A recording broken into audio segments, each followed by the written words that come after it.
Hey guys, John here, and I have another question. Why did Jesus say it would be easier for a camel to crawl through the eye of a needle than for a rich man to go to heaven? Now, I've talked about money in the past, and I've talked about the concepts. First of all, historically, the eye of the needle was a low gate into Jerusalem, and when the camels would come there, loaded down, they'd have to be unloaded for the camel to go through, and it's because they couldn't go through with all the stuff on them. So historically, the eye of the needle was a gate into Jerusalem, literally. Number two, it's easier for a camel to crawl through the eye of a needle than for a rich man to go to heaven. I often talked in the past about money and money in general, and how spirituality has gotten way out of hand with its views on money, and it so much so that it actually has misinterpreted and changed the actual Bible text. You know, it does not say money is the root of all evil, which is what everyone says. It says money is the root of many evils. Many evils, and it's not even the money is the root of many evils. It's the love of money is the root of many evils. The love of money. Joshua talked about serving two masters. You can't serve two masters. Money becoming the master over your life. You can't go to the divine because you're so enthralled and so entrapped with money. The idea is you can have as much money as you want. The idea is not to be ruled by the love of it, not to be ruled by the concepts of it. It's easier for a camel, and the eye of the needle than the rich man to get into heaven, because the rich man. First of all, it said that the rich man.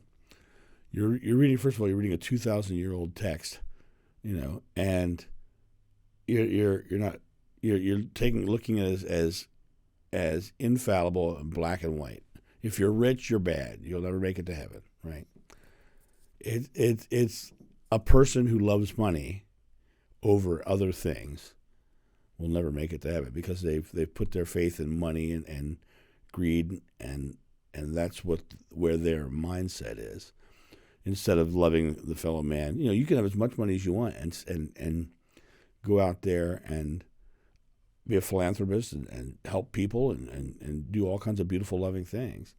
There are those people in the world, but there also are those people in the world who are all about, getting the next buck and getting to that next place. And those people will not touch the divine, because that is not loving one another. That is loving themselves and their ego and going down that route. So whenever you hear in the Bible a metaphor spoken by Joshua, if supposedly, then you need to realize that the interpretation of that is not precise. It can't be. 2,000 years of rewrites and misinterpretations and edits and changes, and there's too much that could have been changed. And it all started first with oral tradition, which is like, if you've ever played the telephone game, you know that doesn't work either. But the reason it was said is to show you that you can't love money. You have to love your fellow man. You have to be part of that. And if your focus is only on money, you'll never make it into heaven.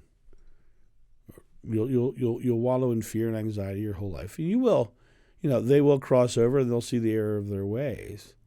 But does that mean they'll come back and do it again? Who knows? I have no clue about what happens after we cross. Whether we stay there or whether we do what. But this whole line is about not loving money.